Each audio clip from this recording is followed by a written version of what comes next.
Karbala उसूलों की लड़ाई है, उसूलों की लड़ाई है। हाँ, दुनिया मोहताज है, हम किसी के मोहताज नहीं है।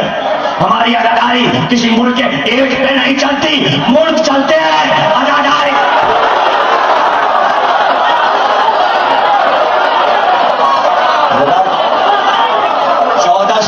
1400 बरस से हमने किसी से चंदा नहीं किया, किसी मुल्क से जाके भीख नहीं मांगी। अगर सुनोगे तो दंग हो जाओगे। गरीबों ने, फकीरों ने भी अपनी फकीरी झोली से जमा करके 10 मजलिसें की है। अदादारी में फकीर भी किसी से नहीं मांगता। ये निजाम जनाब सैयदा चला रही है।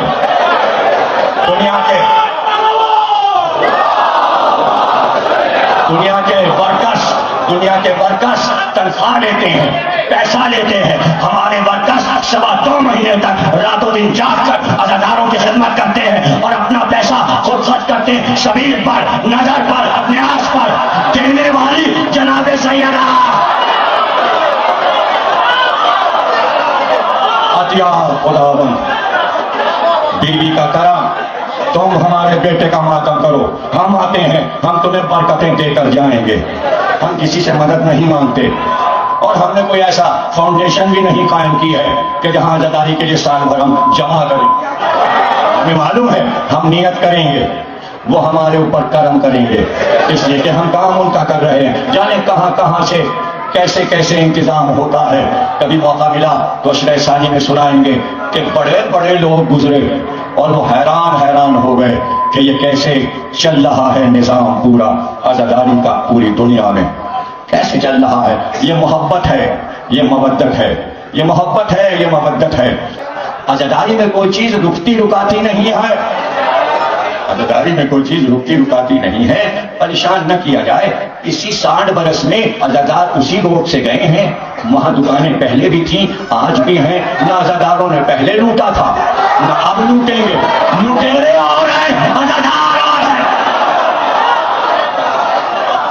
हम तो किसी के माल की तरफ मुड़ कर भी नहीं देखते। हमारी मजलिस में यह कायदा है कि मजलिस के बाद ऐलान होता है, घड़ी रह गई, पैसे रह गए, बैग रह गया। चोर होते तो ले के जाते हैं।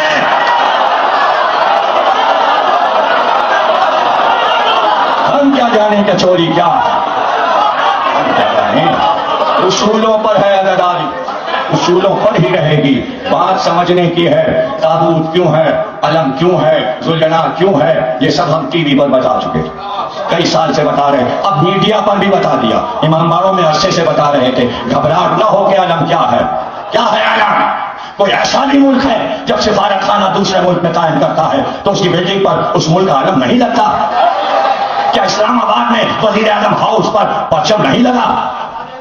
क्या सदर हाउस पर, प्रेसिडेंट हाउस पर परचम नहीं लगा? परचम क्या बताता है? परचम देखकर पता चले किसकी हुकूमत है, किसकी हुकूमत है। 14 अगस्त को हम पाकिस्तानी परचम लहरा देते हैं साल में एक बार, लेकिन पूरे साल अपने घर की छत पर अब्बास का अलम रखते हैं ताकि बताएं कि दिलों पर अब्बास की हुकूमत है। अब्बास की डराया गया, धमकाया गया, डराया गया, धमकाया गया। अलम उतार लो, अलम हटा लो। हटाने वालों ने नहीं हटाया, अब तक लगे हुए हैं। पंजाब में जाओ, सिंध में जाओ, परचम लहराते हैं। साल भर सब है, मुहर्रम में कायदा है, पंजाबी रहेगा, अलम भी रहेगा। हमने डर के नहीं लगाया था, इसलिए क्या दलील रखते हैं। जब माशाल्लाह मुल्क में लगा तो पंजाब में, मुल्तान और मैची के इलाकों में, देहातों में जाकर कैप्टन, कर्नल, फौज ने कहा आप सियासी परचम उतार दीजिए। इन पार्टियों पर पाबंदी लग गई। उन्होंने कहा हम नहीं उतारेंगे। कहा क्यों नहीं उतारेंगे? कहा शिव के अलम उतारवाइए। तो हर कर्नल, हर मेजर, हर आर्मी के आदमी ने कहा सुनो, मां की गोद से बड़े होकर यह अलम देखा है, ये झंडा तो अभी बना।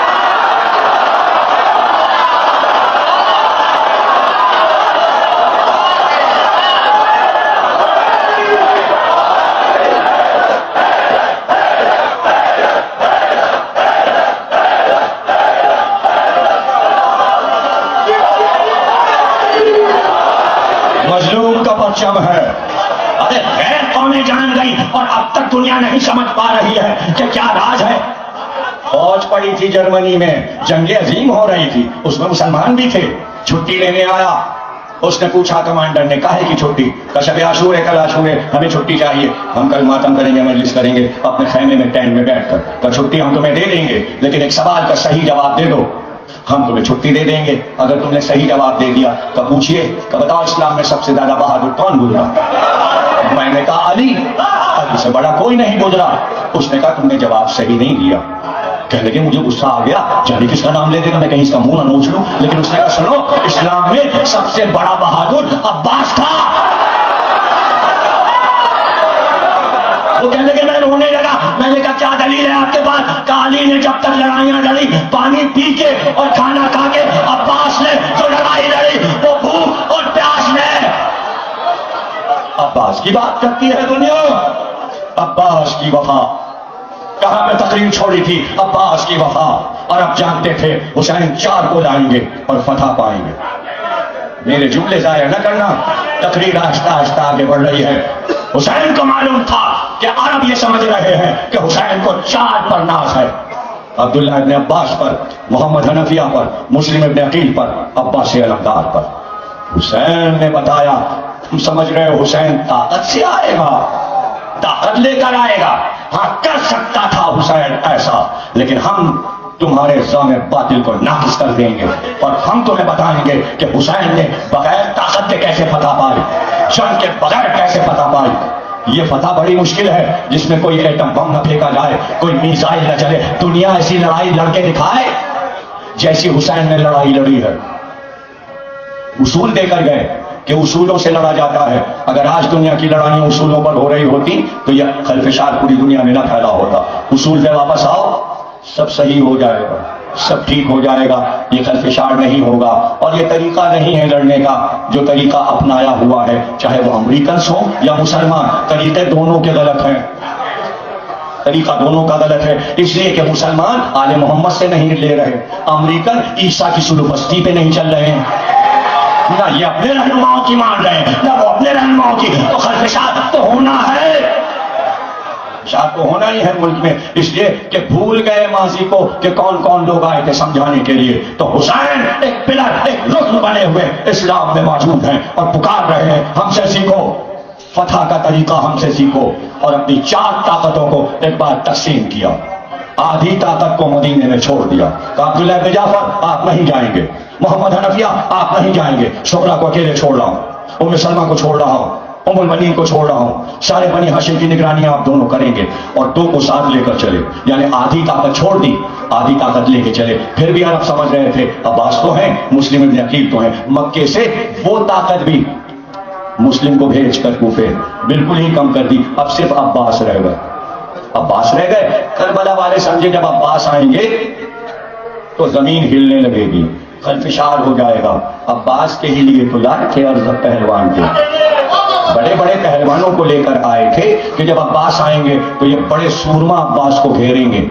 लेकिन हुसैन ने अब्बास को बिल्कुल लड़ाई के लिए मजबूर कर दिया कि कितनी करनी है और कितनी नहीं, बस इतनी शजाअत दिखाना ताकि दुनिया को पता चल जाए अली के बेटे हो, और जिम्मेदारी बड़ी है कि मश्क भर के लाना है। हुसैन ने बताया मैंने अपनी ताकतों को तकसीम कर दिया, अब देखो मैं कैसे फतह पाता हूं, अब देखो मैं कैसे फतह पाता हूं। और तुम ये समझ रहे हो, भाई जुमला जाया ना हो, तुम ये समझ रहे हो कि मोहम्मद हनफिया, अब्दुल्ला इब्न जाफर, मुस्लिम इब्न अकील, इतने जहां तीदा बड़े बड़े सूरमाओं को लेकर हुसैन आएगा तो फतह पाएगा। तुमने मेरे बच्चों की लड़ाइयां कहां देखी, तुमने मेरे बच्चों को कहां लड़ते देखा। हुसैन चाहते थे, देखिए मंजिल ऐसी है कि समझाना पड़ रहा है, जब बुजुर्ग होते हैं तो बच्चे पीछे हट जाते हैं। किसी चीज का मुजाहरा करते एहतरामन, एहतरामन किसी भी चीज में ले लीजिए, कोई उस्ताद सोस्तानी का आ जाए, कोई नवाब खान बड़ा आ जाए, तो जो छोटे छोटे पढ़ने वाले हैं वो पीछे हट जाते हैं। अब ये आ गए, इनके सामने क्या फन का मुजाहरा, नहीं समझे। हुसैन को मालूम था मेरे बच्चे लड़ेंगे, कोई जरूरत नहीं मोहम्मद हनफिया, कोई जरूरत नहीं अब्दुल्ला इब्न जाफर, अब और मोहम्मद लड़ेंगे अब्दुल्ला इब्न जाफर की जगह, अब मुस्लिम की जगह उनके बच्चे लड़ेंगे, मोहम्मद हनफिया की जगह कासिम अली अकबर लड़ेंगे। और फिर देखना शजाअत क्या है। और चंद किसे कहते हैं? 14 ही बरस के तो थे कासिम, 14 बरस, और 14 पूरे नहीं हुए थे। और तमाम मकातिल ये लिखते हैं, चांद का टुकड़ा, सब इस पे मुत्तफिक है, इतना खूबसूरत नहीं देखा गया था कोई शाहजादा। चांद का टुकड़ा। अब शजाअत का मुद्दा है, हसन मुश्तबा का बेटा, अली का पोता। अब देखिए, सिफ़ीन में अली जब मैदान जंग में गए तो एक कुर्ता पहन के गए। मालिक अश्तर ने कहा ज़रा पहन लीजिए, जख्म आ जाएगा। काली उस दिन के लिए चिंता न रहे, जब उसके ऊपर वार हो जाए। आज तक मैदान जंग में कोई सामने से अली पे वार नहीं कर सका। मालिक पहली बार तो आए थे अली के साथ यमन से, पुरानी लड़ाई तो देखी नहीं थी, उसूल से वाकिफ नहीं थे। कब पुष्ट अगर कोई बार पड़ गया, जैसे अली सामने देखता है वैसे पीछे देखता है, न सामने से कोई आ सकता है न पीछे से, किसी एक कुर्ते में जंग करूंगा। बात तो जब थी कि अली की तरह तलवार चलाए, न तीरों से डरे न नेज़ों से डरे, तो हुसैन ने कासिम को ज़रा नहीं पिन्हाई। यह है शजाअत की वो मंजिल। एक कुर्ता पिन्हाया, चूंकि दूल्हा बना दिया था, ज़रा पिन्हाते तो दूल्हा का लिबास छुप जाता। एक एक लफ्ज कीमती है मेरा, आखिर तक मसाइब में एक एक लफ्ज रिसर्च का है। 3 जिल्दें कासिम पर लिख चुका हूं, शाहजादे पर 3 जिल्दें मौजूद है। पहली जिल्द, दूसरी जिल्द में शादी है, तीसरी में मेहंदी है, पहली में ज़माने हयात है। एक एक लफ्ज का मैं जिम्मेदार हूं। लोगों ने शहजादे कासिम को अभी समझा नहीं, और हालात बयान करने में लोग कंजूसी करते हैं। मैं आपको सुनाता हूं। अभी तो 14 बरस के, उससे भी छोटे थे, मदीने में एक बाग में खेल रहे थे। 5-6 बड़े बड़े अपने दौर के आलिम आ गए, और उन्होंने आते ही कहा, ये आपके खानदान का क्या दावा है कि आप लोग हर जगह मौजूद होते हैं, तो तुम लोगों को शक क्यों है? तो अकल में नहीं आती कि अली 40 जगह कैसे थे। एक बार कासिम ने कहा, आगे देखो। अब जो देखा तो दूर तक कासिम कासिम कासिम, तो दाएं देखो कासिम कासिम कासिम, तो बाएं देखो कासिम, अब पीछे देखो कासिम, तो ऊपर देखो कासिम कासिम कासिम कासिम। नहीं समझे, बैठे रह गए, बैठे रह गए। दूसरी दिल में नहीं पढ़ना, चारों तरफ मीलों तक कासिम कासिम कासिम कासिम का इस तरह अली हर जगह पहुंचते हैं। जिसने या अली कहा, वहां भी, यहां भी, यहां भी, यहां भी, मैं उनका पोता दलील दे दादा के लिए।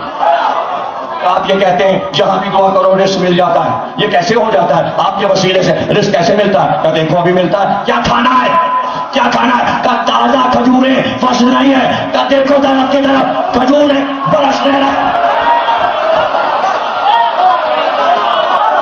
यह है शाहजादा कासिम, यह है शाहजादा कासिम। और कहा मजाल मेरी कि मैं दर्दनाक मनाजिर आप तक दिखा सकूं और पहुंचा सकूं। उम्मे फरवा ने ख्वाब देख लिया, एक चमनेज़ार है लेकिन बीच में बड़ा सा सुर्ख फूल खिला हुआ। उम्मे फरवा ने चाहा इसे तोड़ ले कि तेज हवा आई और वो फूल बिखरा और पंखड़ियां हवा में फैलने लगी, और मां दौड़ दौड़ के एक एक पंखड़ी उठाती जाती है। क्या सुना? मसाइब अभी नहीं पढ़ना, सिर्फ वाक़यात पढ़ लो, मसाइब पढ़ूंगा 10 मिनट के बाद। इमाम हुसैन से कहा यह ख्वाब देखा है। इमाम हुसैन ने कहा सब्र करो, सब्र करने वालों का पाया बुलंद है, अल्लाह सब्र करने वालों को दोस्त रखता। हाँ, वो फूल बिखर गया, मंजर मेरी निगाहों में आ गया। छोटे से थे गोद में, कुछ कबूतर सफेद उड़ते हुए आते, दीवार पे बैठ जाते।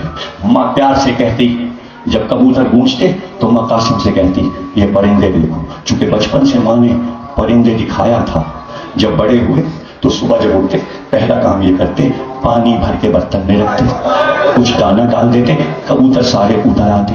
कासिम के कदमों के चारों तरफ प्यार से कबूतर गूंजते रहते, यहाँ तक के कासिम 14 बरस के हो गए। सफर शुरू हो गया, रात हो गए। मोहम्मद हनफी से कहा चचा, कुछ परिंदे सुबह आते हैं मेरे सहन में, मैं उनके लिए पानी रखता हूँ, मैं उनके लिए दाना रखता हूँ, मैं चला जाऊंगा, उनकी कौन रखवाली करेगा? तब बेटा नहीं घबराओ, मैं रोज तुम्हारे घर जाऊंगा, उन्हें पानी भी दूंगा, उन्हें दाना भी दूंगा।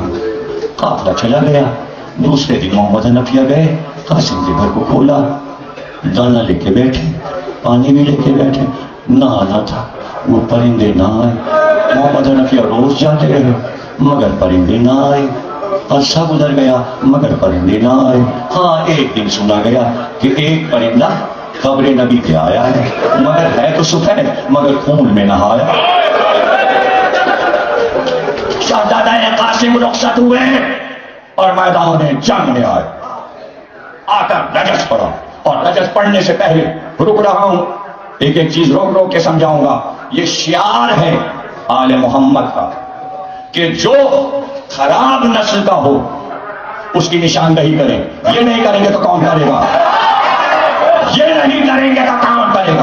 करबला में 5 मकामात ऐसे हैं कि 5 हस्तियों ने एक लफ्ज इस्तेमाल किया है। सबसे पहला कासिम का बता रहा हूं, मैदान में पहुंचते ही देखा उमर साथ सोने की छतरी के नीचे है और चारों तरफ मशके लिए हुए, हाथ में जाम लिए हुए, पानी के खड़े हुए हैं और उमर साथ साए में है। पहुंचते ही एक बार ललकारा, ओ पिछड़े साथ, ओ पिछड़े साथ, अरे ओ वलदुज़्ज़िना,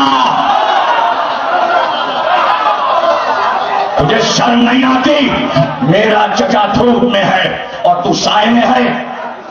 मैंने लिख दिया है किताब में, सारे मखातिल में लिखा हुआ। इसके आगे जिन जिन लोगों ने कहा, गुलगुला को इमाम हुसैन ने कहा, यजीद को जनाब ज़ैनब ने कहा, सैयद सज्जाद ने यह कलमा कहा, अब्दुल्ला इब्न हसन जो इमाम हुसैन की गोद में शहीद हुए उन्होंने इस कलमे को कहा।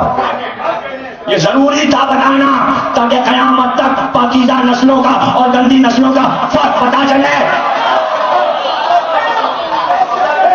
और फिर वो वक्त आया कि बाद कासिम ने तलवार निकाली और ये कहा कि सुनो, एक एक नहीं सारे लश्कर मिलकर आए।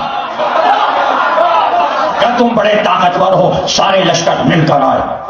आगे की पलटने बढ़ी, हसन के बेटे की तलवार चली। अब जो तलवार चली तो कभी इधर आती तलवार और कभी इधर जाती तलवार। एक बार भी कासिम ने सिपर नहीं ली, तलवार चलाते हुए बढ़ते गए, यहां तक के उमर साथ के लश्कर को पीछे धकेल दिया और फिर जहां खड़े थे वहीं वापस आए। अब भेजो अगर कोई बहादुर है। जो आगे की सफ में थे और जिनकी लाशें गिरी थी खौफजदा होकर पीछे हट गए। अब कोई आगे नहीं बढ़ता। दौड़ कर किसी ने बड़े बड़े पहलवानों को इत्तला की, क्या परेशानी है? पिछले साहब ने कहा, अज़्ज़ब को बुलाओ, अज़्ज़ब शानी को बुलाओ।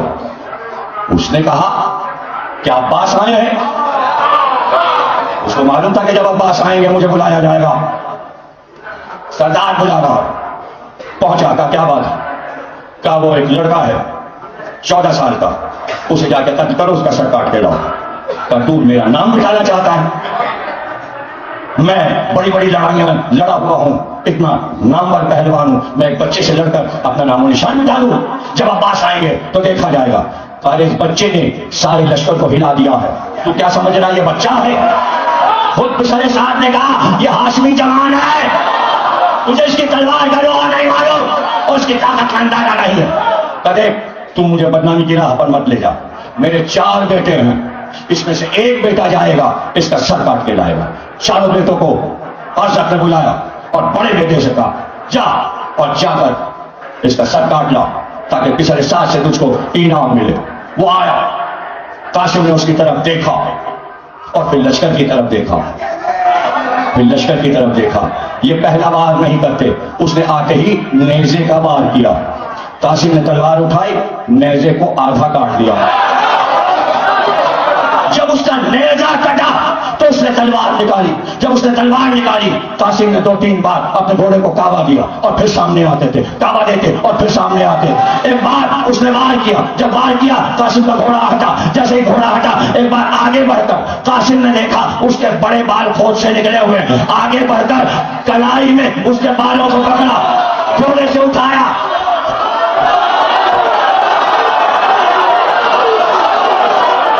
सलामत रहो, तुम सलामत रहो। अभी फजा में था कि आगे घोड़े को दौड़ाकर कासिम ने उसके बीच से दो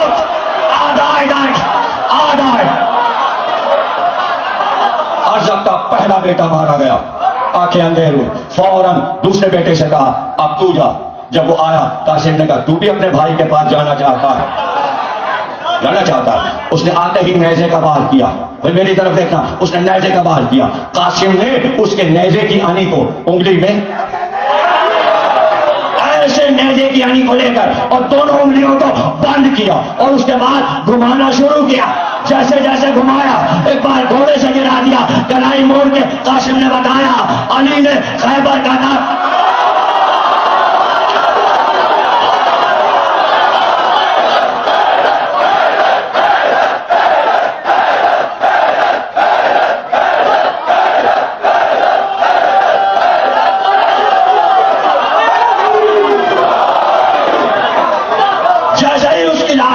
हजरत ने गुस्से में तीसरे बेटे से कहा तू जा और नाम कमा, इसका सर काट के लिया। तीसरा आया, परचम लिए हुए आया, गर्रे में आया, गुरूर में आया। कासिम ने परचम देखा, परचम को देखा और एक बार कहा इसी जाल में मछली फंसेगी। अब देखिएगा वो परचम लिए हुए, अब हवा का रुख देखिएगा, जिधर हवा होगी परचम उधर उड़ेगा, जिधर रुख होगा परचम उधर मुड़ेगा। कासिम ने हवा की रुख पे अपने घोड़े को काबे पे लगाया।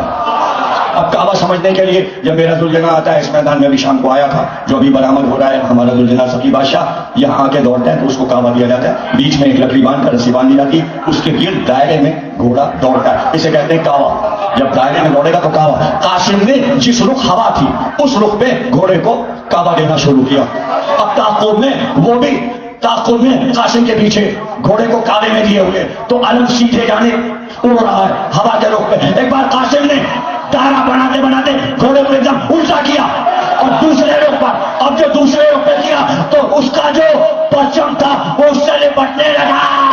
जैसे जैसे लिपटा एक बार कासिम ने वार किया, तूल का वार, आधा इधर आधा। अब चौथा बेटा चला, चौथा बेटा आया और कासिम के मुकाबिल आया, रजस पड़ा। गौर कीजिएगा, चौथे ने गुस्से में तीन भाइयों की मौत पर आकर बेअदबी की, यानी जबान से कुछ ऐसे कलमात कहे जो नबी और अली के शान के खिलाफ थे। कासिम को जला लाया, जला लाया। क्या जबान से क्या बकता है? हथियार उठा, उसने तलवार उठाई, वार नहीं पड़ा। उसने नेजा उठाया, नेजे के जवाब में मेरी तरफ देखना, उसने क्या कहा था? दहन से कुछ कहा था। कासिम ने नेजे का वार किया, कासिम का नेजा उसके दहन के अंदर गया। सुन लो, फिर नारा लगाना, दहन के अंदर गया। जब नेजे को काटा तो जबान कटी हुई,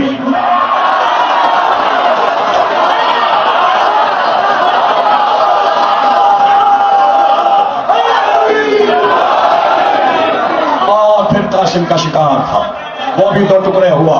अरजक बेटों के गम में अंधा हुआ, लोहे में नहाया हुआ, खुराफात बकता हुआ मैदान जंग में आया। कहा अगर कुछ हुनर आते हैं तो हुनर दिखा, बकने से क्या फायदा?